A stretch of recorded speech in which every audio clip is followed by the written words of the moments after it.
नमस्कार दोस्तों, मैं दीपक शर्मा। दीपक साइंस क्लासेस में आपका हार्दिक स्वागत है। दोस्तों, आज मैं आपके लिए लेके आया हूँ साइंस रामबाण टेस्ट सीरीज। दोस्तों, इस टेस्ट सीरीज के माध्यम से मैं आपको डेली 30 से 35 क्वेश्चन अवेलेबल करवाऊंगा। साइंस की उनकी पीडीएफ अवेलेबल कराऊंगा विथ वीडियो सॉल्यूशन के साथ में।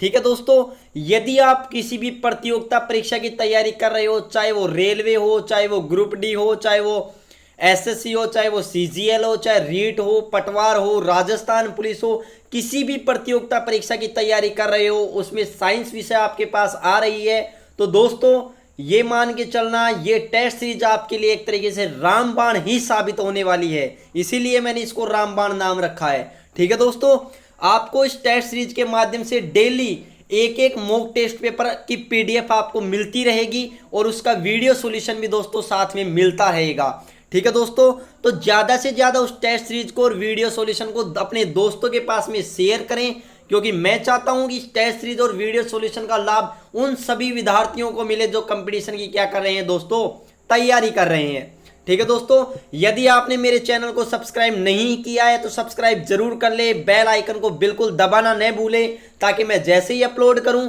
आपको तुरंत नोटिफिकेशन पहुंच जाए। और दोस्तों ज़्यादा से ज़्यादा लाइक करें, शेयर करें। और दोस्तों, आपके कोई भी क्वेश्चन का डाउट हो तो आप मेरे टेलीग्राम चैनल पर शेयर कर दें। मैं आपको टेलीग्राम चैनल का लिंक नीचे दे दूंगा, वहां जाइए, लिंक को ज्वाइन कीजिए, टेलीग्राम चैनल को ज्वाइन कीजिए और वहां पर अपना प्रॉब्लम सोल्व कीजिए, नोट्स लीजिए, पीडीएफ लीजिए। ठीक है दोस्तों, यदि इस मॉक टेस्ट पेपर की आपको पीडीएफ नहीं मिली है तो मैं आपको नीचे डिस्क्रिप्शन में इसका लिंक दे दूंगा, वहां से आप डाउनलोड कर सकते हो, या आप मेरे टेलीग्राम चैनल को ज्वाइन कर ले, वहां से भी आप पीडीएफ प्राप्त कर सकते हो। ठीक है दोस्तों, तो स्टार्ट करते हैं अपनी मॉक टेस्ट पेपर फर्स्ट का सॉल्यूशन की। ठीक है दोस्तों, तो सबसे पहले अपने पास में क्वेश्चन है दोस्तों, और वो क्वेश्चन दोस्तों क्या है अपने पास में? दोस्तों अपने पास में क्वेश्चन है कि निम्नलिखित में से मुख्यतः किसके लिए सीटेन संख्या गुणता के रूप में, गुणता मापक के रूप में प्रयुक्त होती है? दोस्तों क्वेश्चन नंबर फर्स्ट आपको ये कह रहा है कि किसकी गुणवत्ता को मापने के लिए सीटेन संख्या का प्रयोग किया जाता है। तो दोस्तों मैं आपको बता दूं कि जो डीजल है, डीजल की गुणवत्ता को मापने के लिए सीटेन संख्या का क्या किया जाता है? प्रयोग किया जाता है। डीजल की क्वालिटी को बताने के लिए कि डीजल अच्छी किस्म का है या घटिया किस्म का है। ठीक है दोस्तों, तो जो डीजल की क्वालिटी होती है वो किससे मापते हैं दोस्तों? सीटेन संख्या से मापते हैं। यदि किसी डीजल के लिए सीटेन संख्या का मान दोस्तों अगर क्या है, ज्यादा है, सीटेन संख्या का मान दोस्तों क्या है, ज्यादा है, इसका मतलब वो डीजल कैसा है? अच्छी किस्म का है, अच्छी क्वालिटी का है। ठीक है दोस्तों, तो क्लियर? दोस्तों डीजल होता है ना, वो मुख्यतः भारी वाहनों और संयंत्रों के अंदर इसका उपयोग किया जाता है ईंधन के तौर पर। ठीक है दोस्तों, तो क्लियर? दोस्तों इसके साथ में मैं एक और क्वेश्चन की अगर बात करूं आपसे, तो एक और क्वेश्चन अपने पास आता है कि जो पेट्रोल है, पेट्रोल की जो दोस्तों गुणवत्ता होती है वो किससे मापते हैं दोस्तों? ओक्टेन संख्या से मापते हैं। जिस प्रकार से डीजल की गुणवत्ता सीटेन संख्या से मापते हैं, उसी प्रकार से पेट्रोल की गुणवत्ता किससे नापते हैं दोस्तों? ओक्टेन संख्या से मापते हैं। दोस्तों यदि किसी पेट्रोल की ओक्टेन संख्या का मान अगर ज्यादा है तो इसका मतलब वो पेट्रोल कैसी किस्म का है? घटिया क्वालिटी का है, घटिया किस्म का है। मतलब यहाँ ओक्टेन संख्या का मान ज्यादा है तो पेट्रोल की क्वालिटी घटिया होगी, यदि ऑक्टेन संख्या का मान कम है तो पेट्रोल अच्छी क्वालिटी का होगा। ये बात क्लियर दोस्तों? तो इंपॉर्टेंट क्वेश्चन याद रखना, डीजल के लिए सीटेन संख्या, पेट्रोल के लिए ऑक्टेन संख्या गुणवत्ता मापक के रूप में दोस्तों प्रयोग किया जाता है। क्लियर दोस्तों? दोस्तों एक और क्वेश्चन आता है अपने पास में, और वो क्वेश्चन क्या आता है कि जो अपने पास में जो पेट्रोल से चलने वाले जो वाहन होते हैं या डीजल से भी चलने वाले जो वाहन होते हैं, मुख्यतः पेट्रोल के लिए मैं बात करूं तो एग्जाम में क्वेश्चन पूछा जाता है कि पेट्रोल में अपस्फोटन, किसमें दोस्तों? पेट्रोल में अपस्फोटन, अपस्फोटन को कम करने के लिए उसमें क्या मिलाया जाता है? तो दोस्तों कुछ पदार्थ मिलाए जाते हैं जिन्हें क्या कहते हैं? जिन्हें बोलते हैं अपस्फोटन रोधी पदार्थ। मतलब एंटी अपस्फोटन पदार्थ मिलाए जाते हैं। और दोस्तों इंपॉर्टेंट क्वेश्चन है, एंटी अपस्फोटन रोधी पदार्थ किसको क्या मिलाया जाता है दोस्तों? टेट्रा एथिल लेड मिलाया जाता है। क्या मिलाया जाता है? टेट्रा एथिल लेड मिलाया जाता है। इंपॉर्टेंट क्वेश्चन है। अब आप कहोगे सर अपस्फोटन क्या होता है? तो आपने देखा होगा जब गाड़ी स्टार्ट करती है तो खर खर की ध्वनि आती है, ठीक है। क्यों? क्योंकि जो कंप्लीट उष्मा है वो कार्य में चेंज नहीं हो पाती है, कुछ उष्मा की मात्रा ध्वनि ऊर्जा में चेंज हो जाती है, ठीक है ना, जिसके कारण खर खर की आवाज आती है। उसको दोस्तों अपन क्या कहते हैं? अपस्फोटन कहते हैं। और उसको कम करने के लिए दोस्तों किसका प्रयोग करते हैं अपन?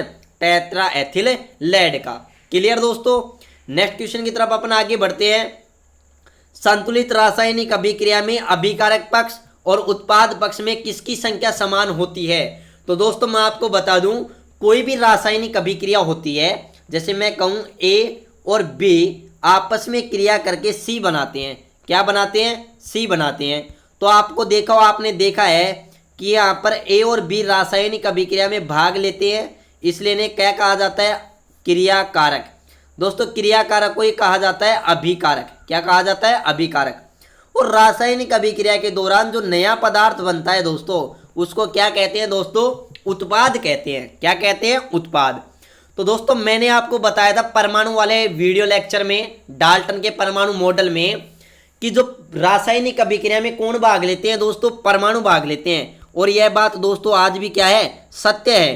परमाणु है वो रासायनिक अभिक्रिया की क्या है? इकाई है। और दोस्तों परमाणु ही है जो रासायनिक अभिक्रिया से पहले, परमाणु की संख्या दोस्तों रासायनिक अभिक्रिया से पहले और रासायनिक अभिक्रिया के बाद, मतलब अभिक्रिया से, ये अभिक्रिया तीर का निशान है, इससे पहले और इससे बाद में क्रियाकारक और उत्पाद में अगर मैं बात करूं तो परमाणुओं की संख्या क्या होती है? समान होती है। ठीक है दोस्तों, तो ये बात याद रखना, किसकी संख्या समान होती है? परमाणु की संख्या, ठीक है ना। इसलिए आपने देखो अगर बराबर भी नहीं होती थी, इसलिए तो अपन रासायनिक अभिक्रिया को क्या करते हैं, या कोई भी रासायनिक समीकरण है उसको अपन दोस्तों क्या करते हैं? संतुलित करते हैं, मतलब बैलेंस करते हैं कि क्रियाकारक से पहले परमाणुओं की संख्या, क्रियाकारक के बाद में परमाणुओं की संख्या क्या होनी चाहिए? बराबर होनी चाहिए। ठीक है दोस्तों, उसके बाद में नेक्स्ट क्वेश्चन की ओर आगे बढ़ते हैं। क्वेश्चन नंबर अपने पास में दोस्तों 3 है। क्वेश्चन नंबर 3 है, जल का वाष्पीय परिवर्तन। जल का वाष्पीय परिवर्तन कहलाता है। तो दोस्तों मैं आपको बता दूं, अपने पास में जल है और जल किस में चेंज हो रहा है? वाष्प में। अगर मैं जल की बात करूं तो जल का सूत्र होता है H2O। जल को प्रदर्शित करते हैं H2OL। दोस्तों ये L अवस्था को बताता है, कोष्टक में L लिखा है तो मतलब लिक्विड द्रवावस्था, S लिखा है तो मतलब सॉलिड, ठीक है ना, G लिखा है तो मतलब गैस। तो दोस्तों जल का सूत्र होता है H2 और कोष्टक में अवस्था इंडिकेट करने के लिए लिख सकते हैं L, लिक्विड। इसी प्रकार वाष्प का सूत्र की मैं बात करूं तो वाष्प भी जल ही होती है, लेकिन एक ऐसा रूप है जल का, गैस ही अवस्था है। यहाँ पर जल तो लिक्विड अवस्था में है, वाष्प के अंदर जल कौन सी अवस्था में है? गैस अवस्था में। तो आप देख रहे हो कि जल का सूत्र भी H2O है, वाष्प का सूत्र भी H2O है। दोनों का रासायनिक सूत्र सेम है, दोनों के अंदर हाइड्रोजन ऑक्सीजन का अनुपात 1:8 है, ठीक है। तो इन दोनों का रासायनिक संगठन सेम है, ठीक है दोस्तों।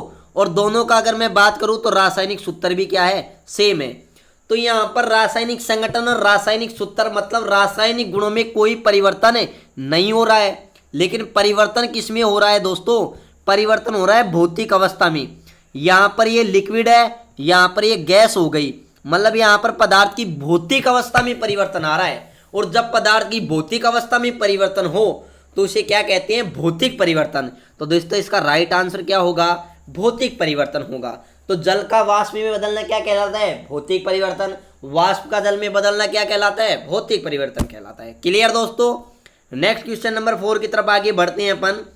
दोस्तों क्वेश्चन नंबर 4 है अपने पास, क्या है कि रसायन उद्योग में कौन सा तेजाब का मूल रसायन माना जाता है?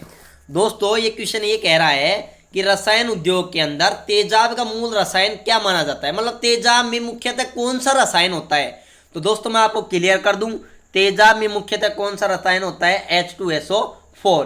क्या होता है दोस्तों? H2SO4। दोस्तों H2SO4 को अपन क्या कहते हैं? सल्फ्यूरिक अम्ल कहते हैं। क्या कहते हैं? सल्फ्यूरिक अम्ल कहते हैं। दोस्तों H2SO4 का सूत्र आप देख रहे हो, इसके अंदर ये सल्फर है दोस्तों सल्फर को क्या कहते हैं, गंधक कहते हैं, इसलिए दोस्तों इसे गंधक का अम्ल भी कहते हैं। क्या कहते हैं, गंधक का अम्ल भी कहते हैं। क्लियर दोस्तों।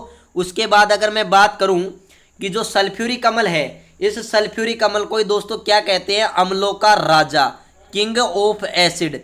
अम्लों का राजा भी किसे कहा जाता है, सल्फ्यूरिक अम्ल को। बहुत बार एग्जाम में ये क्वेश्चन पूछ चुका कि अम्लों का राजा किसे कहा जाता है। क्लियर दोस्तों। नेक्स्ट अगर मैं बात करूं तो जो अपने पास जो अम्ल है H2SO4, दोस्तों इसका प्रयोग जो बैटरी होती हैं, सीसा संचायक सेल होती है, उस बैटरियों में प्रयोग किया जाता है, इसलिए इसे क्या कहते हैं दोस्तों, बैटरी का अम्ल भी कहते हैं। दोस्तों अपने घरों के अंदर इन्वर्टर की बैटरी होती है या गाड़ियों की जो बैटरी होती है, उनके अंदर किस अम्ल का प्रयोग किया जाता है, H2SO4 का ही प्रयोग किया जाता है। क्लियर दोस्तों। एग्जाम में बहुत बार ये क्वेश्चन पूछा जा चुका है। दोस्तों SSC CGL के अंदर एक बार ये भी क्वेश्चन पूछा गया था कि किसे ऑयल ऑफ विट्रल कहते हैं, किसे ऑयल ऑफ विट्रियोल कहते हैं। तो दोस्तों ऑयल ऑफ विट्रियोल किसे कहते हैं, H2SO4 को ही कहते हैं। क्लियर दोस्तों। मैं चलो इसके कुछ और ऑप्शन पर चर्चा करता हूं। और ऑप्शन अपने पास आता है H2CO3। दोस्तों इसको कार्बोनिक अम्ल कहते हैं। क्या कहते हैं, कार्बोनिक अम्ल कहते हैं। और इम्पोर्टेंट बात यह है, इसका प्रयोग जो अपना सोडा वाटर होता है, सोडा वाटर या पेय पदार्थ होते हैं, उनके अंदर दोस्तों इसका प्रयोग किया जाता है।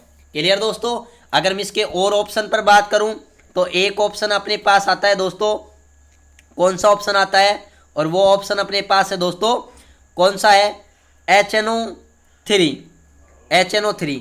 तो दोस्तों जो HNO3 है ना, HNO3, उस HNO3 को क्या कहते हैं अपन, HNO3 की अगर मैं बात करूं तो इसे नाइट्रिक अम्ल कहते हैं।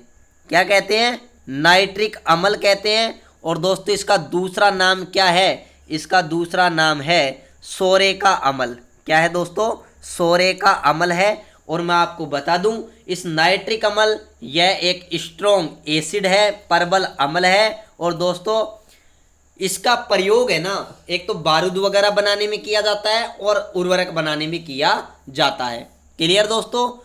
अगर मैं एक और ऑप्शन के बारे में बात करूं यहाँ पर HCl, तो दोस्तों HCl को अपन क्या कहते हैं, हाइड्रोक्लोरिक अम्ल। क्या कहते हैं, हाइड्रोक्लोरिक अम्ल कहते हैं, जिसका सूत्र HCl है। दोस्तों अगर मैं इसे बात करूं तो इसे नमक का तेजाब भी कहते हैं। क्या कहते हैं, नमक का तेजाब। क्लियर दोस्तों।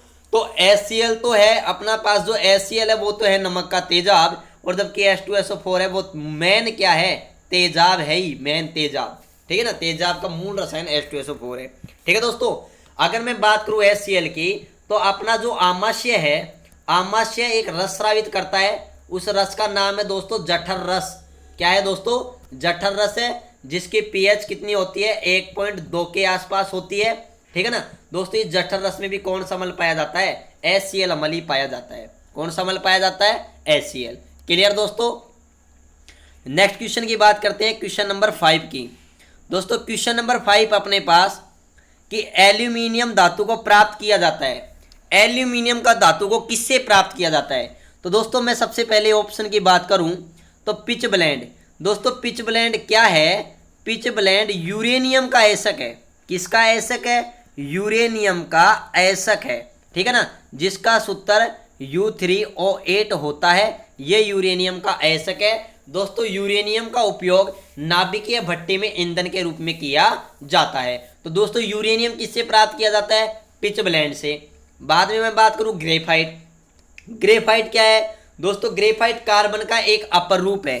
कार्बन का क्या है दोस्तों, एक अपर रूप है। और राजस्थान पुलिस में एक क्वेश्चन पूछा भी गया था कि ग्रेफाइट विद्युत का क्या है दोस्तों, सुचालक है। दोस्तों याद रखना, ग्रेफाइट एकमात्र अधातु है जो विद्युत का क्या है दोस्तों, सुचालक है। ठीक है दोस्तों। और जबकि हीरा विद्युत का क्या है, कुचालक है। राजस्थान पुलिस 2018 की वैकेंसी में एक क्वेश्चन पूछा भी गया था। ठीक है दोस्तों।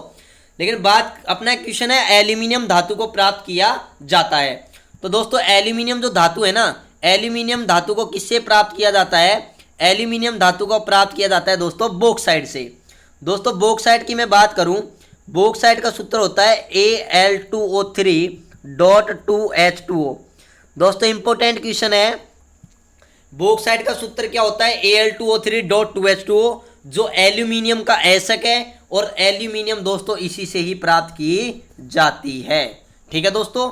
दूसरी बात, एग्जाम में क्वेश्चन ये दोस्तों, बॉक्साइट का सूत्र जो अलवर के अंदर आर्मी की जो भर्ती हुई थी उसके अंदर भी एक क्वेश्चन पूछा गया था और एसएससी के अंदर भी ये 2-3 बार एक क्वेश्चन पूछ चुका। ठीक है ना दोस्तों।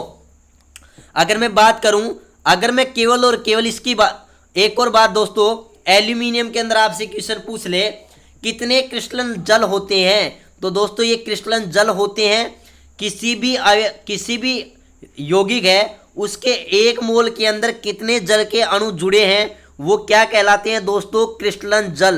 क्या कहलाते हैं? क्रिस्टलन जल। और दोस्तों बॉक्साइट के अंदर क्रिस्टलन जल कितने होते हैं? 2 होते हैं। कितने होते हैं? 2 होते हैं। दूसरी बात याद रखना दोस्तों, अगर मैं इसको केवल ऐसे लिखूं Al2O3, तो दोस्तों ये किसका सूत्र बन जाएगा? इसको क्या कहते हैं फिर? कोरंडम। क्या कहते हैं? कोरंडम। याद रखना कोरंडम, ठीक है ना।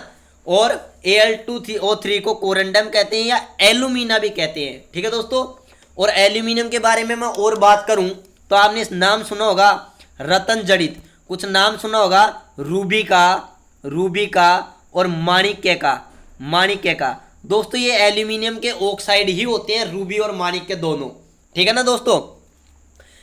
एक और क्वेश्चन की अगर मैं इसके ऑप्शन पर बात करूं अर्जेंटाइट पर, तो दोस्तों जो अर्जेंटाइट है ना, अर्जेंटाइट का सूत्र होता है Ag2S। यह चांदी का सल्फाइड ऐसक होता है जिससे चांदी प्राप्त की जाती है। क्लियर दोस्तों। उसके बाद भी मैं नेक्स्ट क्वेश्चन की ओर बढ़ता हूं। क्वेश्चन नंबर 6 है अपने पास। क्वेश्चन नंबर 6 क्या है? क्वेश्चन नंबर 6 है भारी जल का रासायनिक सूत्र क्या होता है? तो दोस्तों अगर मैं बात करूं साधारण जल का सूत्र क्या है? H2O। साधारण जल का अणुभार कितना होता है दोस्तों? 18 होता है। इसका सूत्र क्या है? H2O। ठीक है दोस्तों भारी जल का सूत्र क्या होता है? D2O। भारी जल का सूत्र क्या होता है? D2O होता है। और दोस्तों भारी जल को अपन क्या कहते हैं? गुरु जल भी कहते हैं और भारी जल को क्या कहते हैं? हैवी जल भी कहते हैं। तो ये भारी जल के क्या हो गए? अन्य नाम हो गए, भारी जल, गुरु जल, हैवी जल। ठीक है दोस्तों। अब देखो दोस्तों भारी जल का सूत्र क्या होता है अपने पास? तो दोस्तों भारी जल का सूत्र अपने पास क्या होता है? D2O होता है। क्या होता है? D2O। देखो D2O यहाँ पर अपने पास में देखो जल के अंदर तो H2O होता है, H2O। यहाँ पर जो हाइड्रोजन है वो 1 है, जबकि यहाँ पर D का मतलब है H12। दोस्तों ये हाइड्रोजन का दूसरा समस्थानिक है जिसे ड्यूटेरियम कहते हैं। और दोस्तों इसी को ही अपन क्या कहते हैं? भारी हाइड्रोजन कहते हैं। क्या कहते हैं? भारी हाइड्रोजन कहते हैं। तो साधारण जल में जो हाइड्रोजन होती है उसका अणुभार 1 होता है, भारी जल में जो हाइड्रोजन होती है उसका अणुभार 2 होता है। तो सबसे पहले तो मैं अणुभार से रिलेटेड क्वेश्चन की बात करता हूं इनकी। ठीक है दोस्तों। तो देखो दोस्तों जो भारी जल का अणुभार होता है वो कितना होता है? 18 होता है, सॉरी 20 होता है। कितने होता है? 20। कैसे होता है? हाइड्रोजन कितनी है यहाँ पर? 2 है। एक हाइड्रोजन का द्रव्यमान 2 है तो 2 का कितना हो गया? 4। ऑक्सीजन का परमाणु क्रमांक दोस्तों कितना है? 8। तो द्रव्यमान संख्या कितनी हो गई? 16। तो 4 और 16 दोस्तों कितना हो गया अपने पास में? 20 हो गया। जबकि साधारण जल में एक हाइड्रोजन का अणुभार कितना है? 1 है। तो हाइड्रोजन कितनी है? 2। तो 2 प्लस कितने हो गए? 16। तो कितने हो गए? 18। तो दोस्तों साधारण जल का अणुभार 20, ठीक है, और सॉरी साधारण जल का अणुभार 18 और भारी जल का अणुभार कितना हो गया अपने पास? 20। क्लियर दोस्तों। दूसरी बात मैं बात करूं, जो अपने पास भारी जल है दोस्तों, वो भारी जल है ना, उस भारी जल का सूत्र तो मैंने बता दिया D2O, अणुभार भी मैंने बता दिया 20। दोस्तों ये भारी जल इंडिया के अंदर कहाँ बनाया जाता है? महाराष्ट्र के अंदर। महाराष्ट्र में एक स्थान है ट्राम्बे, वहां ट्राम्बे के अंदर ये बनाया जाता है। भारत के अंदर एनटीपीसी के अंदर एक क्वेश्चन पूछा जा चुका है 2-3 बार। ठीक है ना दोस्तों। और एक इंपॉर्टेंट क्वेश्चन जो बहुत बार पूछ चुका कि भारी जल का जो प्रयोग किया जाता है वो किसके रूप में किया जाता है? शीतलक के रूप में किया जाता है। किसके रूप में किया जाता है दोस्तों? शीतलक के रूप में किया जाता है। दोस्तों मैं इसके एक ऑप्शन पर और चर्चा करूं, आपको नजर आ रहा होगा H2S। दोस्तों इंपॉर्टेंट क्वेश्चन है, राजस्थान पुलिस 2018 में एक क्वेश्चन पूछ भी चुका है कि कौन सी गैस है जिसमें सड़े अंडे जैसी गंध आती है? सड़े अंडे जैसी गंध। तो दोस्तों सड़े अंडे जैसी गंध किस में आती है? H2S में आती है। किस में आती है? H2S में आती है। तो क्लियर है ये बात? दोस्तों नेक्स्ट क्वेश्चन की बात करते हैं। नेक्स्ट क्वेश्चन अपने पास है दोस्तों कि सूर्य में कौन सा तत्व सर्वाधिक मात्रा में पाया जाता है? तो दोस्तों मैं आपको बता दूं, सूर्य के अंदर सर्वाधिक मात्रा में कौन सा तत्व पाया जाता है? हाइड्रोजन। अगर हाइड्रोजन ऑप्शन में नहीं हो तो दोस्तों क्या होगा आंसर? हीलियम होगा। अगर दोनों ही ऑप्शन में हो तो अपना जो राइट आंसर होगा वो दोस्तों क्या होगा? हाइड्रोजन होगा। क्या होगा? हाइड्रोजन होगा। तो इसका राइट आंसर दोस्तों क्या होगा? हाइड्रोजन। दोस्तों जो हाइड्रोजन है ना, हाइड्रोजन, ये जो छोटे छोटे हाइड्रोजन के परमाणु हैं वो आपस में मिलकर के किसका निर्माण कर लेते हैं दोस्तों? हीलियम का निर्माण कर लेते हैं। हीलियम एक स्थायी नाभिक है और जो ये हाइड्रोजन का हीलियम में जो चेंज होती है दोस्तों, ये प्रक्रिया दोस्तों क्या कहलाती है? ये प्रक्रिया कहलाती है दोस्तों नाभिकीय संलयन। क्या कहलाती है दोस्तों? नाभिकीय संलयन कहलाती है। और दोस्तों इस नाभिकीय संलयन की प्रक्रिया के कारण ही मैं आपको बात बता दूं, सूर्य और तारों के अंदर उष्मा का क्या है? स्रोत है। इन्हीं के कारण सूर्य और तारों में क्या बनती है दोस्तों? उष्मा बनती है। तो ये दोस्तों क्वेश्चन क्लियर है। अगर मैं आपको हाइड्रोजन के बारे में और कुछ फैक्ट्स बताऊं तो देखो वो और फैक्ट्स क्या है दोस्तों हाइड्रोजन है ना, हाइड्रोजन को आवारा तत्व भी कहा जाता है। क्या कहा जाता है? आवारा तत्व भी कहा जाता है। क्लियर? और दोस्तों हाइड्रोजन को भविष्य का ईंधन भी कहा जाता है। क्या कहा जाता है? भविष्य का ईंधन। ठीक है दोस्तों। हाइड्रोजन दोस्तों आवर्त सारणी में एकमात्र ऐसा तत्व है जिसके नाभिक में न्यूट्रॉन क्या है दोस्तों? अनुपस्थित है। क्या है? अनुपस्थित है। हाइड्रोजन है, इसके नाभिक में न्यूट्रॉन नहीं है दोस्तों। क्लियर दोस्तों? और दोस्तों अगर मैं बात करूं हाइड्रोजन के बारे में तो हाइड्रोजन है ना वो सबसे हल्का तत्व है। क्या है? सबसे हल्का तत्व है। तो सबसे हल्का तत्व की बात करूं तो कौन सा है? हाइड्रोजन। सबसे हल्की गैस की बात करूं तो भी दोस्तों क्या है? हाइड्रोजन ही होगा अपना आंसर। क्लियर दोस्तों? लेकिन आपसे एक क्वेश्चन पूछा जाए सबसे हल्की अक्रिय गैस कौन सी है? अक्रिय गैस, तो दोस्तों क्या बताओगे? हीलियम। ठीक है ना। सबसे हल्की अक्रिय गैस हीलियम, सबसे हल्की गैस हाइड्रोजन। ये बात दोस्तों आप याद रखना अच्छी तरीके से। और दोस्तों मैं आपको बता दूं हाइड्रोजन की जो खोज करता है वो हाइड्रोजन की खोज करता कौन है दोस्तों? हाइड्रोजन की खोज करता है दोस्तों हेनरी केवेंडिश। कौन है दोस्तों? Henry Cavendish. ठीक है दोस्तों। इन्होंने क्या किया? जिंक धातु के ऊपर H2SO4 अम्ल डाला तो कौन सी गैस उत्पन्न हुई दोस्तों? H2 गैस उत्पन्न हुई। तो दोस्तों ये भी याद रखना अम्ल धातुओं से क्रिया करके कौन सी गैस देते हैं? तो आप क्या बताओगे? H2 गैस देते हैं। कौन सी गैस देते हैं? H2 gas. क्लियर दोस्तों? नेक्स्ट क्वेश्चन के बारे में मैं बात करता हूं। नेक्स्ट क्वेश्चन क्या है मेरे पास? देखो नेक्स्ट क्वेश्चन है लेड पेंसिल में लेड की प्रतिशत मात्रा कितनी होती है? दोस्तों बहुत ही अच्छा क्वेश्चन है। एसएससी 10th+2 में बहुत बार पूछा जा चुका है यह क्वेश्चन। ठीक है दोस्तों कि लेड पेंसिल में लेड की प्रतिशत मात्रा कितनी होती है? तो दोस्तों लेड पेंसिल में लेड की प्रतिशत मात्रा कितनी होती है? 0 होती है। दोस्तों नाम तो क्या है? लेड पेंसिल, लेकिन इसमें लेड की प्रतिशत मात्रा कितनी होती है दोस्तों? 0 होती है। जो पेंसिलें होती हैं वो किसकी बनी होती हैं दोस्तों? ग्रेफाइट की बनी होती हैं। किसकी बनी होती हैं? ग्रेफाइट की बनी होती हैं। दोस्तों इसी क्वेश्चन को यूपीपीसीएस के अंदर एक बार ऐसे भी पूछा गया था कि लेड पेंसिल किसकी बनी होती है, और ऑप्शन में लेड भी दे रखा था और ग्रेफाइट भी दे रखा था। तो दोस्तों वो गुमराह कर रहा था कि लेड पेंसिल किसकी बनी होती है। अपन राइट ऐसे ही करते, नहीं पता होता तो लेड ही करते। लेकिन दोस्तों जो बनी होती है ना वो किसकी बनी होती है दोस्तों? ग्रेफाइट की बनी होती है। किसकी बनी होती है? ग्रेफाइट की। तो दोस्तों क्लियर है ये क्वेश्चन कि लेड पेंसिल ग्रेफाइट की बनी होती है। नेक्स्ट क्वेश्चन है दोस्तों अपने पास। नेक्स्ट क्वेश्चन है कि टंगस्टन का गलनांक बिंदु होता है। टंगस्टन का, तो दोस्तों पहले मैं बता दूं टंगस्टन को किससे प्रदर्शित करते हैं? W से। दोस्तों टंगस्टन है ना वो सबसे कठोर धातु है। अगर सबसे कठोर धातु की बात की जाए तो सबसे कठोर धातु क्या है? टंगस्टन। दोस्तों टंगस्टन का एक ऐसा है वुल्फ्रेमाइट। क्या है दोस्तों? वुल्फ्रेमाइट है। इससे टंगस्टन को दोस्तों क्या किया जाता है? प्राप्त किया जाता है। ठीक है दोस्तों। अगर मैं टंगस्टन की गलनांक की बात करूं तो टंगस्टन का गलनांक लगभग 3450 डिग्री सेंटीग्रेड होता है, लेकिन अपने ऑप्शन में क्या दे रखा है? 3000 दे रखा है। इसलिए राइट आंसर दोस्तों क्या होगा? 3000 होगा। ठीक है दोस्तों।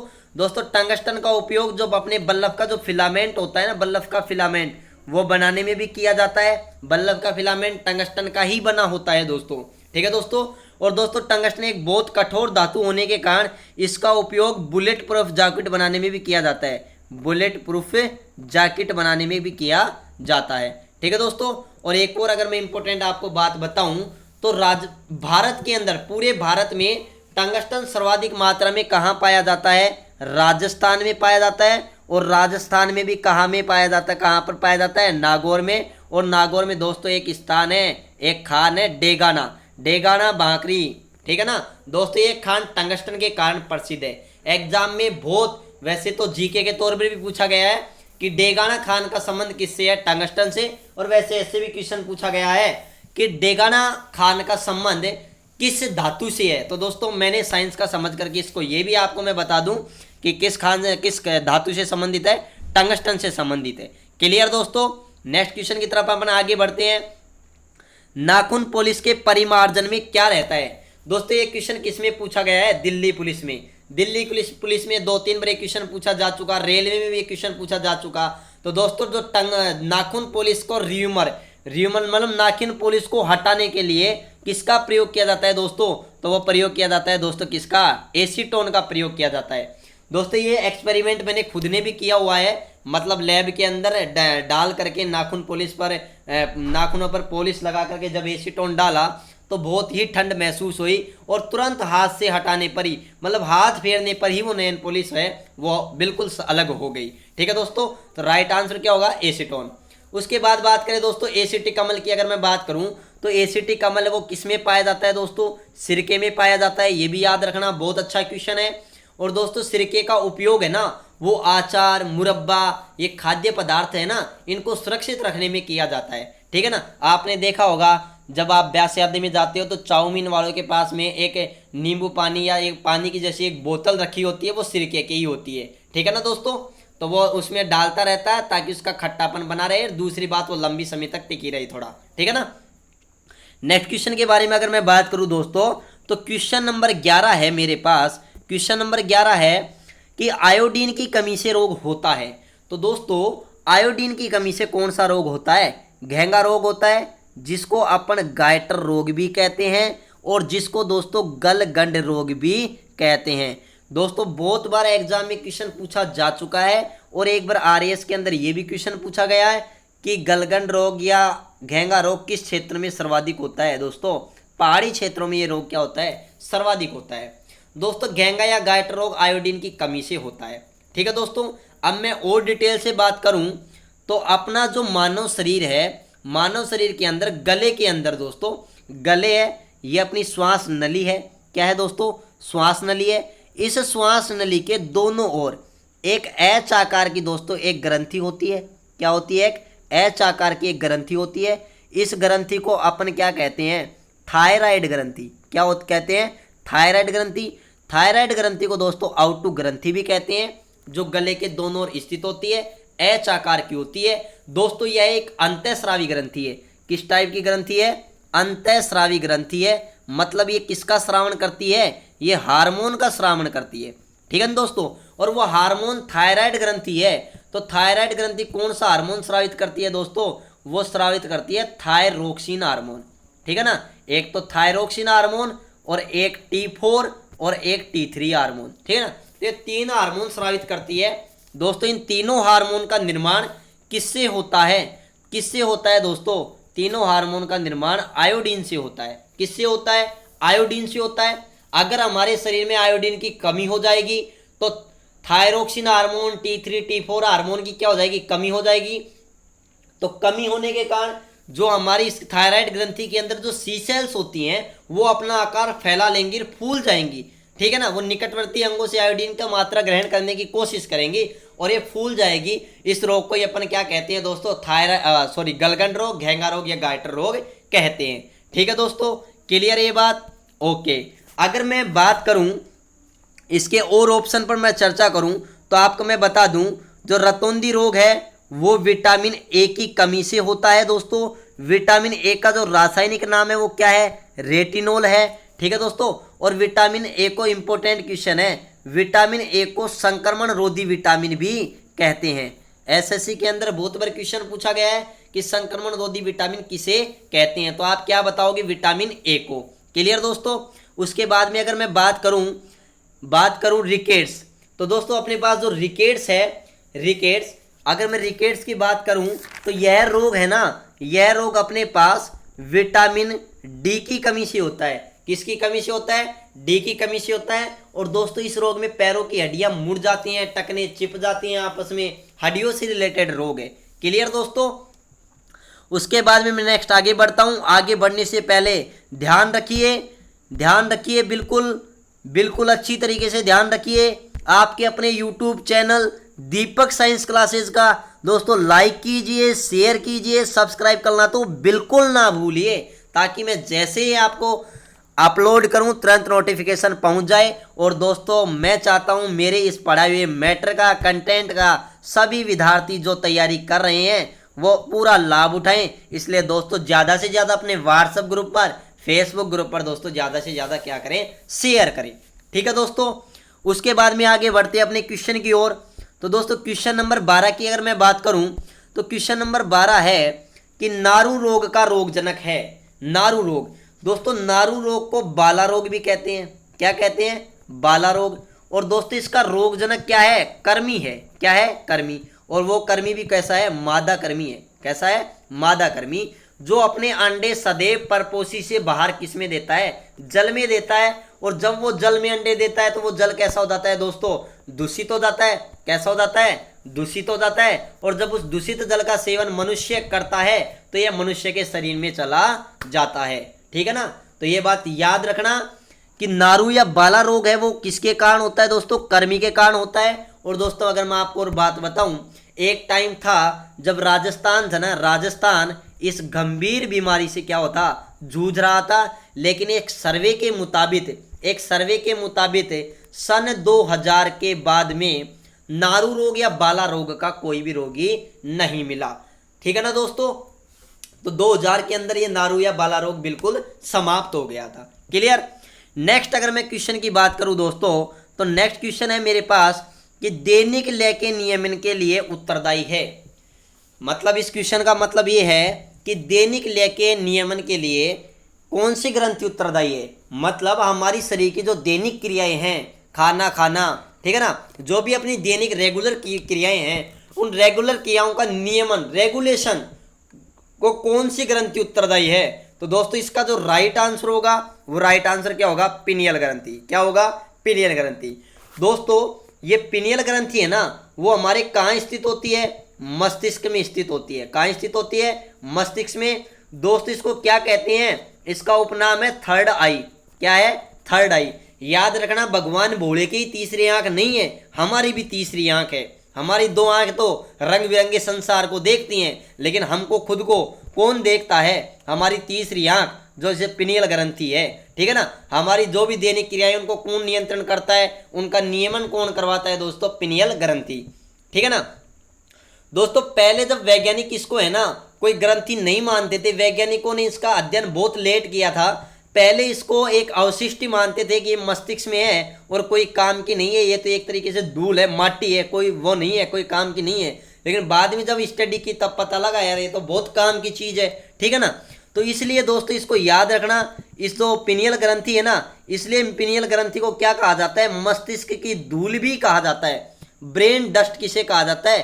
पिनियल ग्रंथि को ही कहा जाता है। क्लियर दोस्तों। दोस्तों ये कौन सा हार्मोन स्रावित करती है? मेलेटोनिन हार्मोन स्रावित करती है। ठीक है ना दोस्तों, यह भी याद रखना।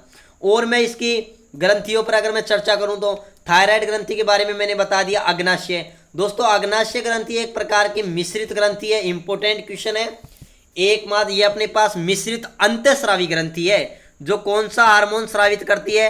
इंसुलिन हार्मोन और ग्लूकागोन हार्मोन। ग्लूकागोन हार्मोन जो हमारे रक्त के अंदर किसकी मात्रा को कंट्रोल करते हैं? शर्करा की मात्रा को, मतलब ग्लूकोज की मात्रा को क्या करते हैं? कंट्रोल करते हैं। दोस्तों याद रखना, जब हमारे शरीर में इंसुलिन की कमी हो जाती है, इंसुलिन हार्मोन की कमी हो जाती है, तो हमारे ब्लड में ग्लूकोज या शर्करा की मात्रा क्या हो जाती है? बढ़ जाती है, जिसके कारण हमारे कौन से रोग हो जाता है? मधुमेह रोग हो जाता है, जिसे अपन डायबिटीज भी कहते हैं या शुगर भी कहते हैं। क्लियर दोस्तों। उसके बाद में एक और ऑप्शन पर चर्चा करते हैं अपन दोस्तों, वो ऑप्शन है अपने पास में अधिवर्कक ग्रंथि। दोस्तों अधिवर्कक ग्रंथि को अपन क्या कहते हैं, एड्रीनल ग्रंथि भी कहते हैं। दोस्तों ये वर्कक के ऊपर टोपीनुमा संरचना के रूप में स्थित होती है। दोस्तों ये दो हार्मोन स्रावित करती है। वैसे तो कई 3-4-5 हार्मोन स्रावित करती है। वर्कक के भी भाग है अपने पास, मेडुला वगैरह, तो अलग अलग डिटेल से बात करेंगे। एक तो एड्रीनलिन हार्मोन, एक नोर एड्रीनलिन हार्मोन, ठीक है ना दोस्तों।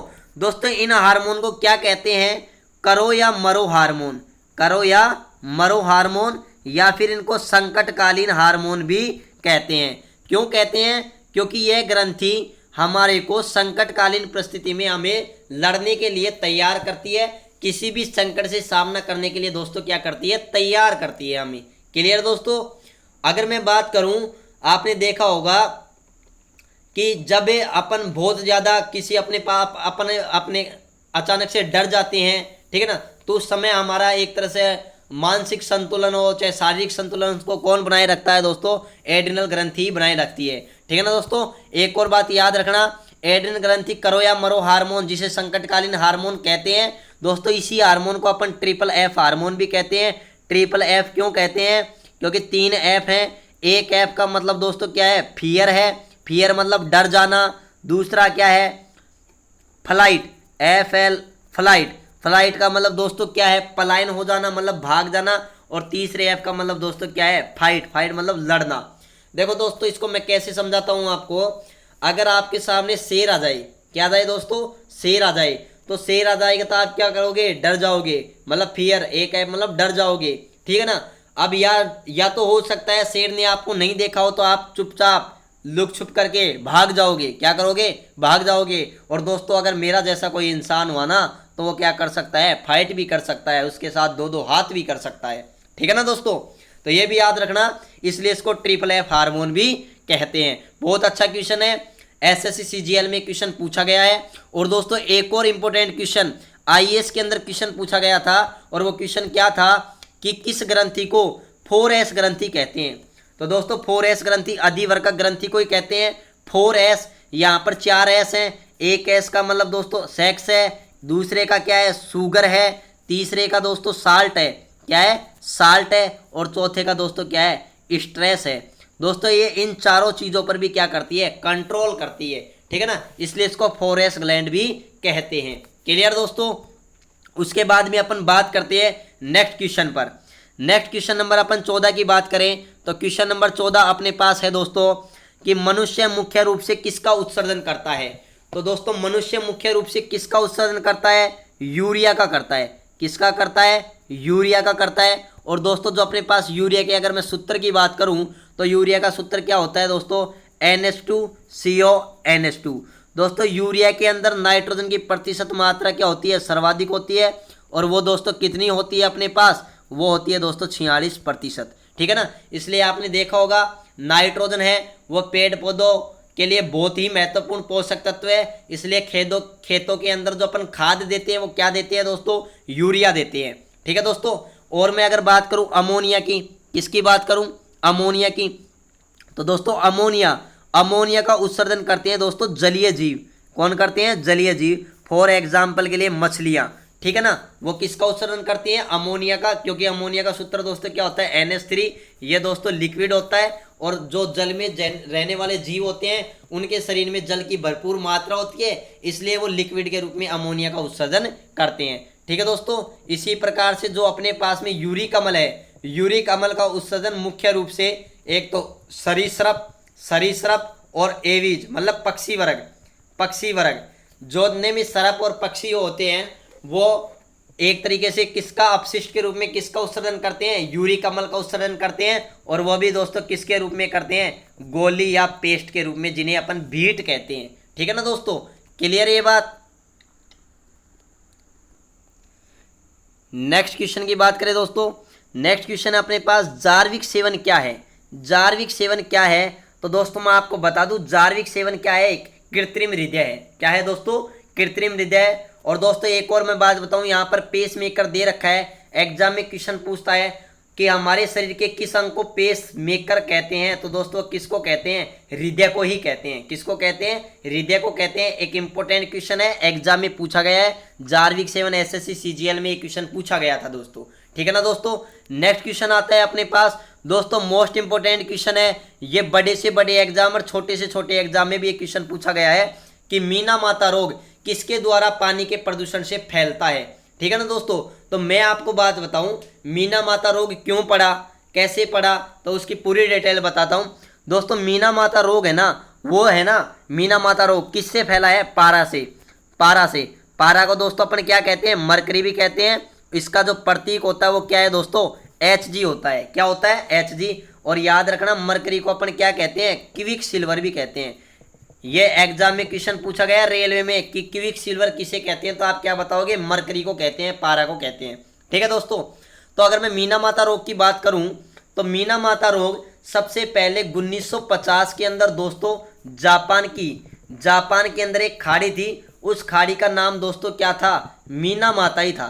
क्या था? मीना माता खाड़ी, ठीक है ना। उस मीना माता के खाड़ी के अंदर बहुत सारे लोग रहते थे और वह ज़्यादातर अपने भोजन के रूप में मछलियों का सेवन करते थे और वो मछलियां पकड़ करके लाते थे। तो दोस्तों वो जो दूषित जल था, उस जल के अंदर दोस्तों क्या मिल गई थी? मरकरी, मतलब पारा मिल गया था। और वो पारा मिलने के कारण वो मछलियां भी उनसे क्या हो गई? संदूषित हो गई। लेकिन वहाँ के लोग थे उस पानी का सेवन और उन मछलियों का सेवन करने के कारण उनके कौन सी बीमारी हो गई? मीना माता रोग हो गई। ये मीना माता रोग इस खाड़ी के नाम से लिया गया है, ठीक है दोस्तों। ये बात क्लियर। अगर मैं इसके और ऑप्शन की बात करूं तो एक ऑप्शन आता है दोस्तों जिंक। दोस्तों जिंक की बात करूं तो जिंक को अपन क्या कहते हैं? जस्ता भी कहते हैं। और दोस्तों लोहे पर जंग से बचाने के लिए किसकी परत चढ़ाई जाती है? जस्ते की परत चढ़ाई जाती है। और इस प्रक्रिया को अपन क्या कहते हैं दोस्तों? यसद लेपन कहते हैं। क्या कहते हैं? यसद लेपन कहते हैं। और दोस्तों एक इंपॉर्टेंट क्वेश्चन है, एग्जाम में पूछा गया है, एनडीए के अंदर जनरल साइंस के तौर पर पूछा गया था कि जो जिंक है उसका उपयोग एक खैरा रोग होता है पादपों के अंदर। कौन सा रोग? खैरा रोग। वो खैरा रोग किसकी कमी से होता है दोस्तों? जिंक की कमी से ही होता है। क्लियर दोस्तों। एक और अपने पास आता है ऑप्शन में, एक और ऑप्शन की मैं बात करूं तो एक ऑप्शन दोस्तों अपने पास है कैडमियम। मोस्ट इंपोर्टेंट, इससे रिलेटेड एक रोग है। उस रोग का नाम दोस्तों क्या है? इटाई रोग।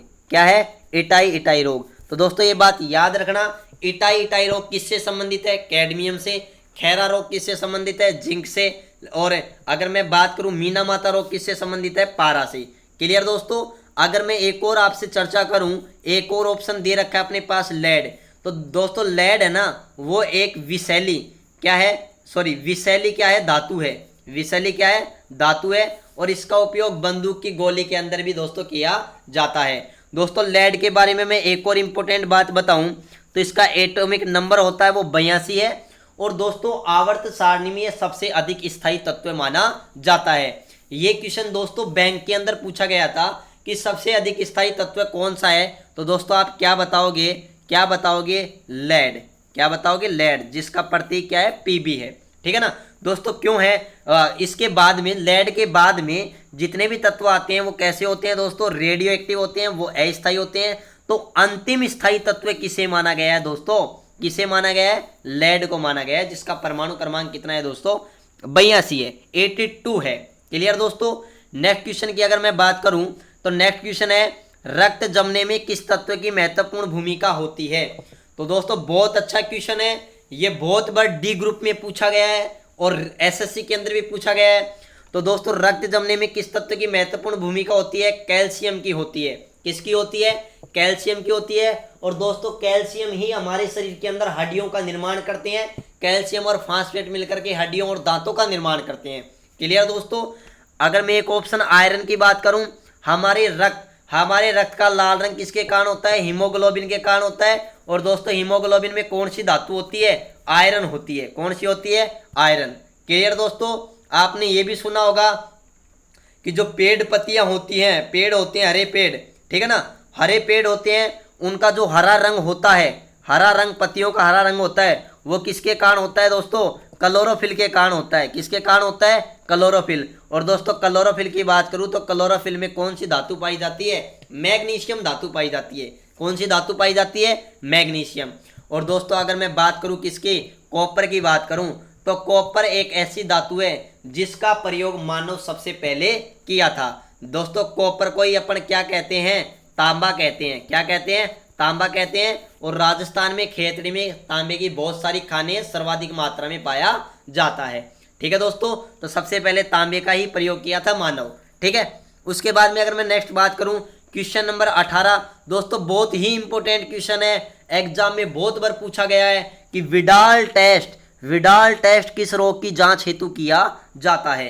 तो दोस्तों विडाल टेस्ट है ना, वो टाइफाइड की जांच के लिए किया जाता है। किसके लिए? टाइफाइड की जांच के लिए। और दोस्तों टाइफाइड है ना, वो एक कैसा रोग है? बैक्टीरिया। कैसा रोग है? बैक्टीरिया जनित रोग है। ये बात आप याद रखना अच्छी तरीके से, ठीक है ना। तो याद रखना विडाल टेस्ट टाइफाइड से की जांच के लिए किया जाता है। टाइफाइड है वो एक बैक्टीरिया जनित रोग है। ठीक है दोस्तों, इसके मैं और ऑप्शन पर चर्चा करता हूं। और ऑप्शन है अपने एड्स। तो दोस्तों अगर मैं एड्स की बात करूं तो एड्स के लिए भी बहुत सारे टेस्ट किए जाते हैं जिनके बारे में एग्जाम में क्वेश्चन पूछा गया है। और पटवारी के अंदर 2015 की जो पटवारी थी उस एग्जाम में एड्स के टेस्ट के बारे में पूछा भी गया था। दोस्तों अगर मैं एड्स के टेस्ट की बात करूं तो एक टेस्ट तो अपने पास में आता है दोस्तों एलिसा टेस्ट। कौन सा? Elisa test. एक टेस्ट आता है अपने पास में वेस्टर्न ब्लॉट टेस्ट। कौन सा टेस्ट? Western blot test. और एक टेस्ट आता है दोस्तों अपने पास में पीसीआर। कौन सा आता है? PCR, polymerase chain reaction. तो एक ELISA, western blot, PCR. Clear दोस्तों, ये 3 टेस्ट हैं दोस्तों एड्स के लिए। और अगर मैं और बात करूं एड्स के लिए तो आपको मैं बता दूं एड्स रोग के अंदर मानव का कौन सा अंग प्रभावित होता है? डब्ल्यूबीसी प्रभावित होती है। कौन सी प्रभावित होती है? डब्ल्यूबीसी। एड्स एक वायरस जनित रोग है। कौन से वायरस से होता है दोस्तों?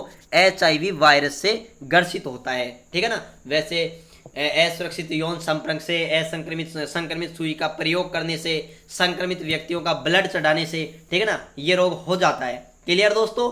अगर मैं और बात आपको बताऊं तो 1 दिसंबर को क्या मनाया जाता है? विश्व एड्स दिवस मनाया जाता है। 1 दिसंबर को क्या मनाया जाता है? एड्स दिवस मनाया जाता है। अगर दोस्तों मैं अगर एड्स के रोगी की बात करूं तो जो एड्स का जो रोगी था वो सबसे पहले विश्व में 1981 में कब मिला था? विश्व में मिला था। अगर मैं भारत की बात करूं तो 1986 में मिला था। कहाँ मिला था दोस्तों? चेन्नई में मिला था।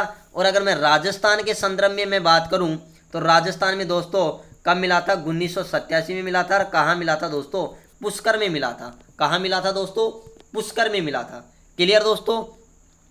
नेक्स्ट क्वेश्चन आता है अपने पास कि शरीर का सबसे कठोर पदार्थ है या शरीर का सबसे कठोर भाग है। बहुत अच्छा क्वेश्चन है, बहुत ही बढ़िया क्वेश्चन है दोस्तों एक बार पहले अपन तपेदित के बारे में भी बात कर ले। 1 मिनट इस पर भी बात कर ले। तो दोस्तों जो तपेदित है ना, तपेदित को अपन 6 रोग भी कहते हैं। क्या कहते हैं?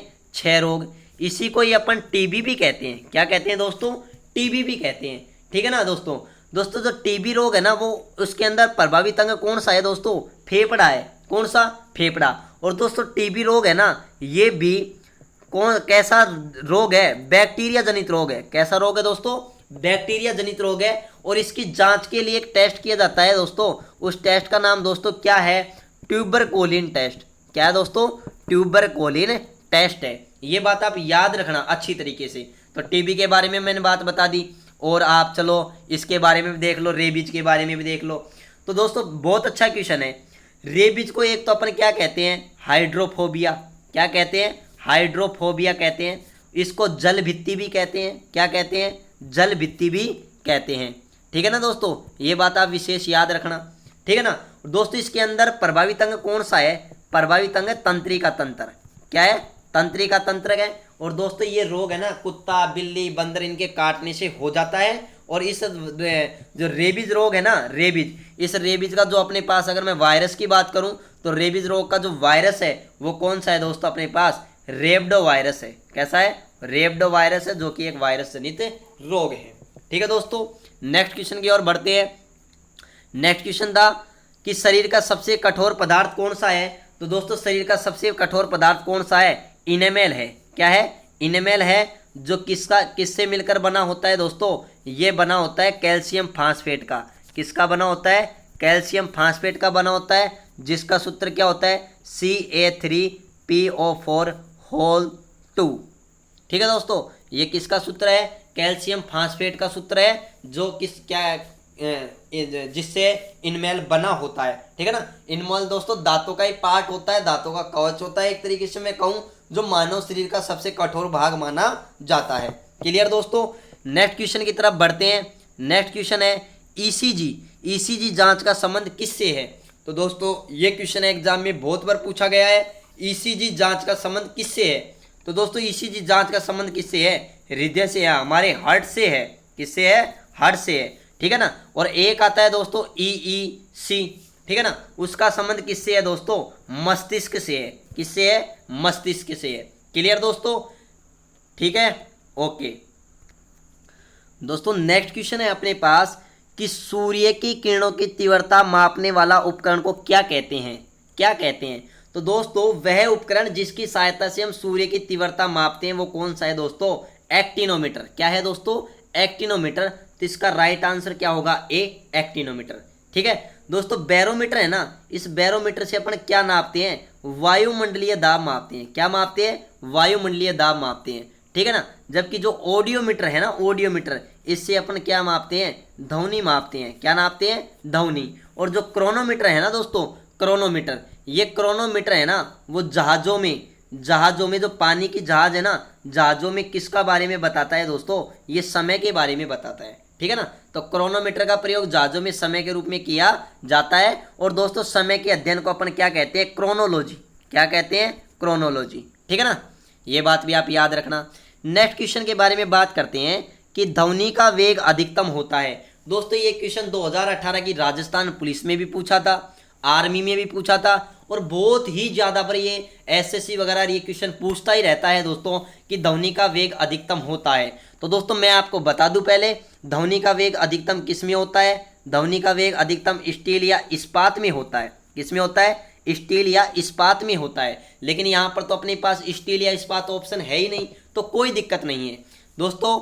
अगर मैं आपको और बात बताऊं तो ध्वनि का वेग सर्वाधिक किस में होता है? ठोस में होता है। उससे कम किस में होता है? द्रव में। उससे कम किस में होता है? गैस। ठीक है ना। और सबसे कम किस में होता है दोस्तों? निर्वात में होता है। दोस्तों निर्वात में ध्वनि गति नहीं करती है। निर्वात में ध्वनि का वेग कितना होता है? 0 होता है, जो सबसे कम होता है। दोस्तों याद रखना, ध्वनि का वेग तो निर्वात में 0 होता है, जबकि प्रकाश का वेग निर्वात में क्या होता है? सर्वाधिक होता है। क्लियर दोस्तों। अब देखो ऑप्शन क्या है? वायु अपने पास। तो दोस्तों अगर मैं आपसे बात करूं, जो वायु है ना, वायु, तो वायु तो एक तरीके से गैस हो गई, तो गैस में तो अधिकतम नहीं होता है। द्रव में वायु से ज़्यादा होता है, लेकिन अधिकतम तो नहीं होता है। दोस्तों धातु और निर्वात, तो दोस्तों निर्वात में तो क्या होता है? 0 होता है। धातु दोस्तों क्या होती हैं? ठोस होती हैं। क्या होती है? मुख्यतः ठोस होती हैं। इसलिए धातुओं के अंदर ध्वनि का वेग क्या होगा दोस्तों? सर्वाधिक होगा। किसमें होगा? सर्वाधिक होगा। ये बात आप अच्छे से याद रखना। क्लियर दोस्तों। नेक्स्ट क्वेश्चन की बात करते हैं, क्वेश्चन नंबर 23। दोस्तों क्वेश्चन नंबर 23 अपने पास क्या है कि 100 वाट का बिजली का बल्ब यदि 10 घंटे जले तो बिजली का खर्चा होगा। ठीक है दोस्तों, मतलब बिजली की कितनी यूनिट खर्च होंगी। दोस्तों राजस्थान के अंदर एलडीसी की भर्ती हुई थी, जो अधीनस्थ ने करवाया था, उसके पेपर में एक क्वेश्चन पूछा था। 4 पेपर में 2 पेपरों में क्वेश्चन पूछा था। डाटा में कोई फेरबदल नहीं थी, ये के ऑप्शन थे, सब कुछ यही था। और दोस्तों यही क्वेश्चन 2002 बैंक पीओ के अंदर भी पूछा था। ठीक है दोस्तों।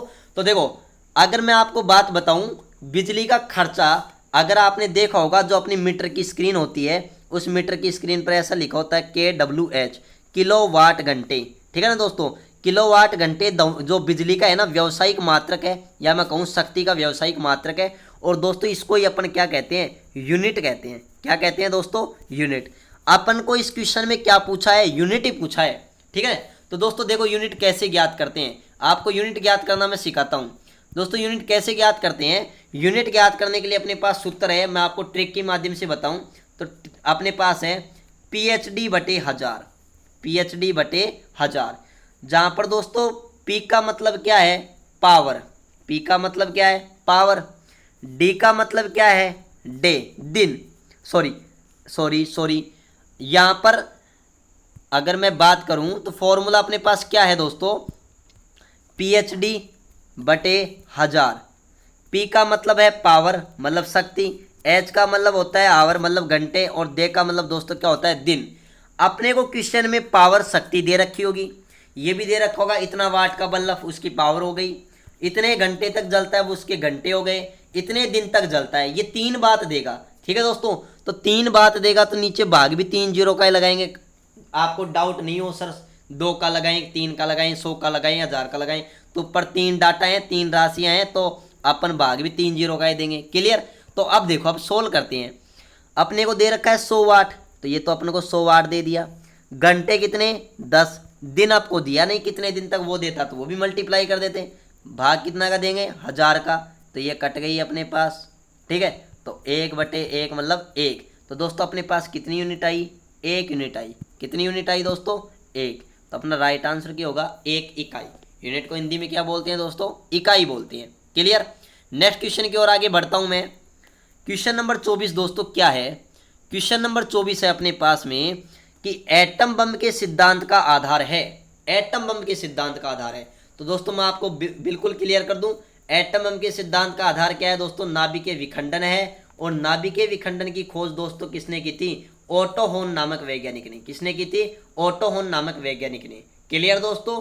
और हाइड्रोजन बम की बात करूं तो हाइड्रोजन बम होता है वो किस सिद्धांत पर कार्य करता है, नाभिकीय संलयन के सिद्धांत पर कार्य करता है। और दोस्तों हाइड्रोजन बम होता है वो एटम बम से क्या होता है, ज्यादा खतरनाक होता है। ठीक है दोस्तों। क्लियर। नेक्स्ट क्वेश्चन की ओर आगे बढ़ता हूं मैं। नेक्स्ट क्वेश्चन अपने पास है कि कितना तापमान होने पर पाठ्यांक सेल्सियस तथा फ़ारेनहाइट तापमापियों में एक ही होंगे। मतलब ये क्वेश्चन ये कह रहा है कि किस बिंदु पर या किस पाठ्यांक पर डिग्री सेंटीग्रेड और डिग्री फ़ारेनहाइट ताप पैमाना दोनों बराबर हो जाएंगे। तो दोस्तों मैं आपको क्लियर कर दूं, उस ताप या उस पाठ्यांक का नाम कितना होगा, -40। ठीक है ना, -40 पाठ्यांक पर डिग्री सेल्सियस और फ़ारेनहाइट दोनों पैमाने के अंदर मान क्या हो जाती हैं दोस्तों, समान हो जाती हैं। ये अभी 2 साल पहले अधीनस्थ विभाग ने वाणिज्य विभाग से कोई बैंक से रिलेटेड कोई सांख्यिकी की भर्ती निकाली थी, उसमें भी एक क्वेश्चन पूछा था। एग्रीकल्चर सुपरवाइजर में भी ये क्वेश्चन पूछा था दोस्तों, और बहुत बार ये एसएससी वगैरह में पूछ चुका है, रेलवे वगैरह में। ठीक है दोस्तों, नेक्स्ट क्वेश्चन पर चर्चा करते हैं। नेक्स्ट क्वेश्चन अपने पास क्या है दोस्तों कि जो अपने पास में पानी का आपेक्षिक घनत्व है सर्वाधिक निम्नलिखित ताप पर होता है। मतलब ये क्वेश्चन ये कह रहा है कि पानी का सबसे अधिक घनत्व किस ताप पर होता है। तो दोस्तों अपने याद है 4 डिग्री सेंटीग्रेड पर, लेकिन 4 डिग्री सेंटीग्रेड तो ऑप्शन में नहीं है, 0 डिग्री है दोस्तों। इस पर तो जल जमता है, 100 डिग्री सेल्सियस है, इस पर जल उबलता है। 100 डिग्री सेल्सियस 373 केल्विन के दोस्तों क्या है, बराबर होते हैं। ठीक है ना। तो दोस्तों आप देखो इसको केल्विन में चेंज करो तो आपको पता है 0 डिग्री सेल्सियस 273 केल्विन के बराबर है। तो 4 डिग्री सेल्सियस 273 में 4 जोड़ देंगे तो अपने पास में दोस्तों कितना आ जाएगा, अपने पास में आ जाएगा 277 केल्विन। तो दोस्तों ऑप्शन कौन सा होगा, बी होगा। जरूरी नहीं है आपको सेंटीग्रेड में ही ऑप्शन दे, आपको केल्विन में भी ऑप्शन दे सकता है। क्लियर दोस्तों। नेक्स्ट क्वेश्चन की ओर आगे बढ़ते हैं दोस्तों। क्वेश्चन नंबर 27 है अपने पास कि धावन मशीन का कार्यकारी सिद्धांत है। धावन मशीन का मतलब दोस्तों क्या है, कपड़े धोने की मशीन। क्या है दोस्तों, कपड़े धोने की मशीन। और दोस्तों कपड़े धोने की मशीन को अपन क्या कहते हैं, वॉशिंग मशीन। क्या कहते हैं, वॉशिंग मशीन। वॉशिंग मशीन के अंदर जो सिद्धांत लगता है या जो बल लगता है वो कौन सा बल लगता है, या जो विधि है वो कौन सी है दोस्तों, अपकेंद्रीकरण। कौन सी है दोस्तों, अपकेंद्रीकरण। तो दोस्तों अपकेंद्रीकरण है। ठीक है दोस्तों। और एग्जाम में एक क्वेश्चन ऐसे भी 2-3 बार पूछा गया है कि जो दूध या मक्खन से जो क्रीम निकाली जाती है वो क्रीम भी कौन सी विधि द्वारा निकाली जाती है दोस्तों, अपकेंद्रण विधि द्वारा ही निकाली जाती है। उस विधि का नाम भी क्या है दोस्तों, अपकेंद्रण विधि ही है। क्लियर दोस्तों। नेक्स्ट क्वेश्चन की ओर मैं आगे बढ़ता हूं। नेक्स्ट क्वेश्चन है प्रक्षेप्य गति में कण का पथ होता है। प्रक्षेप्य गति में कण का पथ। तो दोस्तों सबसे पहले तो मैं आपको ये बात बताता हूँ प्रक्षेप्य गति क्या होती है। आपने देखा होगा जब हवा में अपन पत्थर फेंकते हैं तो पत्थर ऐसे जाता है वापस जमीन पर लौट आता है। तो ये पथ है ना, ये पथ जिस पथ पर अपन ने पत्थर गया है, तो दोस्तों ये पत्थर फेंकने वाली जो गति है ना वो गति कौन सी है दोस्तों, प्रक्षेप्य गति है। ठीक है दोस्तों, ये एयरफोर्स वायु ग्रुप के अंदर, एनडीए के अंदर और जो अपना एनटीपीसी का एग्जाम है उसमें ये क्वेश्चन बहुत बार पूछा गया है। ठीक है ना, अगर अपन हवा में पत्थर फेंकते हैं तो वो कौन सी गति करेगा, प्रक्षेप्य गति कर रहा है। ठीक है ना दोस्तों, तो आप देख रहे हो कि इस प्रक्षेप्य गति में जो इस कण का जो पथ है ना वो कैसा है दोस्तों, परवलयाकार है। कैसा है, परवलयाकार। क्लियर दोस्तों, तो ये बात याद रखना, प्रक्षेप्य गति में कण का पथ कैसा होता है, परवलयाकार होता है। ठीक है दोस्तों, एक और इंपॉर्टेंट क्वेश्चन आता है और वो इंपॉर्टेंट क्वेश्चन क्या आता है कि प्रक्षेप्य गति में किसी भी पिंड को अधिकतम दूरी तक फेंकने के लिए, मतलब अधिकतम दूरी मतलब अधिकतम क्षैतिज परास, क्षैतिज में अधिकतम दूरी तक फेंकने के लिए उसको कितने डिग्री के कोण पर आप फेंकोगे। तो दोस्तों ये बात याद रखना, उसको कितने डिग्री के कोण पर फेंकेंगे अपन, 45 डिग्री के कोण पर। मोस्ट इंपॉर्टेंट क्वेश्चन है, एसएससी सीजीएल हो, रेलवे हो, ठीक है ना, बहुत बार ये क्वेश्चन पूछा गया है। ठीक है दोस्तों, क्लियर है क्वेश्चन। नेक्स्ट आगे बढ़ता हूं नेक्स्ट क्वेश्चन की तरफ। तो नेक्स्ट क्वेश्चन अपने पास है दोस्तों, क्वेश्चन क्या है, जब कोई एक तरंग एक स्थान से दूसरे स्थान तक जाती है तो वह किसका परिवहन करती है। दोस्तों अगर कोई तरंग है वह एक स्थान से दूसरे स्थान पर जाती है तो वह अपने साथ क्या लेके जाती है दोस्तों, वो अपने साथ क्या लेके जाती है, ऊर्जा लेके जाती है। क्या लेके जाती है, ऊर्जा। ये बात याद रखना, ना ही तो द्रव्यमान साथ ले जाती है ना ही उस पदार्थ को ले जाती है। ठीक है ना, इंपॉर्टेंट बात है, किसको साथ हमेशा साथ रखती है, ऊर्जा को। क्लियर दोस्तों, नेक्स्ट आगे बढ़ता हूं मैं क्वेश्चन नंबर 30 की ओर। क्वेश्चन नंबर 30 है, माइक्रोमीटर कितने सेंटीमीटर के बराबर होता है। तो दोस्तों सबसे पहले मैं आपको बताऊं, जो एक माइक्रोमीटर होता है, क्या होता है, एक माइक्रोमीटर होता है जिसको अपन म्यू एम से इंडिकेट करते हैं। तो एक माइक्रोमीटर बराबर क्या होता है, 10 की पावर माइनस 6 मीटर। क्या होता है, 10 की पावर माइनस 6 मीटर। अब देखो क्या करते हैं अपन, गलती यही कर देते हैं, जैसे ही अपने को 10 की पावर 6 दिखा रहा अपन इसको राइट लगा दिए। लेकिन दोस्तों ये पीछे सेंटीमीटर में पूछा है अपन को आंसर, ये तो मीटर में है, अपन को सेंटीमीटर में आंसर निकालने हैं। तो मैंने आपको बताया था कि 1 मीटर में कितने सेंटीमीटर होते हैं, 100 का मतलब 10 की पावर 2 सेंटीमीटर। तो इसको चेंज करेंगे अपन, क्या करेंगे दोस्तों, चेंज करेंगे। तो 10 की पावर जो माइनस 6 मीटर है, 10 की पावर 6 मीटर है, तो इसको सेंटीमीटर में चेंज करेंगे तो 10 की पावर माइनस 2 से मल्टीप्लाई कर देंगे। आधार समान है तो गुणा में घाती क्या हो जाएंगी, सॉरी ये प्लस का है, गुणा में घाती क्या हो जाएंगी, जुड़ जाएंगी। क्या हो जाएंगी दोस्तों, जुड़ जाएंगी। तो जुड़ेंगी तो अपने पास क्या आ जाएगा, आपको पता है माइनस का 6 और प्लस का 2, तो अपने पास में क्या आ जाएगा, 10 की पावर माइनस 4। देखो ये ऑप्शन नजर आ रहा है आपको, ठीक है ना, तो सी ऑप्शन क्या होगा दोस्तों, राइट होगा। क्लियर। नेक्स्ट क्वेश्चन की ओर मैं आगे बढ़ता हूँ, क्वेश्चन नंबर 31। दोस्तों क्वेश्चन नंबर 31 क्या है अपने पास कि कार्य का ऐसा ही मात्रक है, किसका मात्रक, कार्य का ऐसा ही मात्रक। दोस्तों ये क्वेश्चन बहुत इंपॉर्टेंट है, राजस्थान पुलिस 2018 में क्वेश्चन पूछ चुका है। और दोस्तों मैं आपको एक बात और बता दूं, ये क्वेश्चन ऐसा ही मात्रक का क्वेश्चन कोई भी एग्जाम क्यों ना हो, प्रतियोगिता परीक्षा का, उसमें जरूर पूछता है। ठीक है दोस्तों, तो कार्य का ऐसा ही मात्रक दोस्तों क्या है, ऐसा ही मात्रक दोस्तों क्या है, जूल है। क्या है, जूल है। जबकि दोस्तों जो सीजीएस मात्रक है वो कौन सा है दोस्तों, अर्ग है। ठीक है दोस्तों, एग्जाम में ये भी क्वेश्चन पूछ लिया जाता है कि 1 जूल में कितने अर्ग होते हैं दोस्तों, 10 की पावर 7 अर्ग। ये बात याद रखना, 1 जूल में कितने अर्ग होते हैं, 10 की पावर 7। और आपसे एक क्वेश्चन पूछ रहे तो 1 अर्ग में कितने जूल होते हैं, तो 10 की पावर 7 को 1 की बटा में ले आओगे तो क्या हो जाओगे, 10 की पावर माइनस 7 क्या हो जाएगा, जूल। क्लियर दोस्तों। किलोवाट घंटा अगर मैं बात करूं यहाँ पर किसकी, किलोवाट घंटे की, तो जो किलोवाट घंटा है वो अपने पास शक्ति का व्यापारिक मात्रक आ गया। ठीक है ना। अगर मैं इलेक्ट्रॉन की वोल्ट की बात करूं तो ये भी कार्य का मात्रक है, जिसको ईवी से क्या करते हैं, प्रदर्शित करते हैं। ठीक है दोस्तों, ये बात भी क्लियर है। लेकिन इलेक्ट्रॉन वोल्ट ना ही तो ऐसा ही मात्रक है ना ही सीजीएस मात्रक है। ठीक है दोस्तों, नेक्स्ट क्वेश्चन की ओर मैं आगे बढ़ता हूं। नेक्स्ट क्वेश्चन है मेरे पास क्वेश्चन नंबर 32। ठीक है दोस्तों, क्वेश्चन नंबर 32 क्या है कि पृथ्वी का पलायन वेग है, पृथ्वी का पलायन वेग है। तो दोस्तों पलायन वेग क्या है, यदि कोई वस्तु को इतना वेग दे दिया जाए कि वह पृथ्वी के गुरुत्वीय क्षेत्र को पार कर जाए तो वह वेग क्या कहलाता है दोस्तों, पलायन वेग। ठीक है ना दोस्तों, अगर किसी वस्तु को पलायन वेग दे दिया जाता है तो वह वापस धरती की ओर नहीं लौटती है, वह अंतरिक्ष में चली जाती है, स्पेस में चली जाती है। और दोस्तों पृथ्वी का जो पलायन वेग होता है ना वो कितना होता है, 11.2 किलोमीटर प्रति सेकंड। अब दोस्तों ये याद रहता है लेकिन रिवीजन नहीं करते हैं तो वही दिमाग में इतना तो ही पता रहता है, ऑप्शन से पता लग जाता है 11.2 है, लेकिन पीछे ये नहीं पता रहता है मीटर प्रति सेकंड है या किलोमीटर प्रति सेकंड। दोस्तों इन बातों का आप विशेष गौर दिया करो कि मीटर प्रति सेकंड है किलोमीटर प्रति सेकंड, तो दोस्तों किलोमीटर प्रति सेकंड है, इसलिए अपने पास ऑप्शन क्या होगा दोस्तों, ए होगा। 11.2 किलोमीटर प्रति सेकंड होगा, 11.2 मीटर प्रति सेकंड नहीं होगा। क्लियर दोस्तों? ओके, नेक्स्ट अपन आगे बढ़ते हैं नेक्स्ट क्वेश्चन की ओर।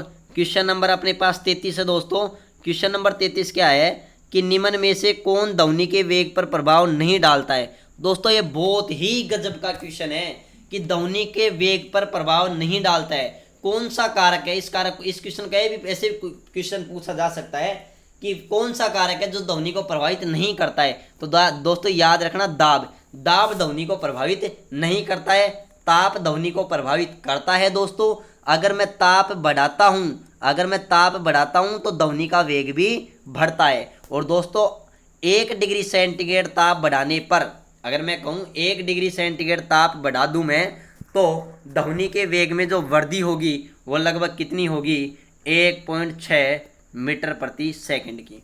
ठीक है ना दोस्तों, ये बात भी याद रखना आप। ठीक है, दूसरी बात अगर मैं बात करूं आपसे आर्द्रता, तो दोस्तों ध्वनि का वेग किस पर डिपेंड करता है, आर्द्रता पर भी डिपेंड करता है। आपने देखा होगा कि जो नम वायु है, नम वायु में ध्वनि का वेग शुष्क वायु की तुलना में क्या होता है दोस्तों, ज़्यादा होता है। इसलिए आपने देखा होगा जब बरसात के मौसम में मेंढर के टर्टर की आवाज़ है वो जोर से दूर वाले, जब जोर से ही अपने घरों तक दूर तक सुनाई देती है, जबकि और दिनों सुनाई नहीं देती है। ठीक है ना, क्योंकि नम वायु का घनत्व क्या होता है, अधिक होता है। इसलिए जो ध्वनि का वेग किस पर डिपेंड करता है, घनत्व पर भी डिपेंड करता है। ठीक है दोस्तों, नेक्स्ट क्वेश्चन की अगर मैं बात करूं तो नेक्स्ट क्वेश्चन मेरे पास है दोस्तों, क्या है, राष्ट्रीय विज्ञान दिवस कब मनाया जाता है। तो दोस्तों राष्ट्रीय विज्ञान दिवस कब मनाया जाता है, ये 28 फरवरी को मनाया जाता है। कब मनाया जाता है, 28 फरवरी को मनाया जाता है। दोस्तों ये आपने सुना होगा, भारतीय वैज्ञानिक जिनका नाम था दोस्तों सीवी रमन, इन्होंने एक प्रभाव की खोज की थी जिसको अपन क्या कहते हैं, रमन प्रभाव कहते हैं। और दोस्तों जो रमन प्रभाव है ना, रमन प्रभाव, ये किससे रिलेटेड है, प्रकाश के प्रकीर्णन से। किससे रिलेटेड है दोस्तों, प्रकाश के प्रकीर्णन से। दोस्तों इस दिन उन्होंने रमन प्रभाव की खोज की थी। ठीक है ना, दूसरी बात, रमन जो सीवी रमन वैज्ञानिक थे, इनको 2930 के अंदर दोस्तों क्या मिला था, नोबेल पुरस्कार भी मिला था। और दोस्तों जो रमन प्रभाव है ना, रमन प्रभाव, ये प्रकाश की कौन सी प्रकृति को प्रदर्शित करता है, कणीय प्रकृति को प्रदर्शित करता है। क्लियर दोस्तों? Next question, last and final question number 35।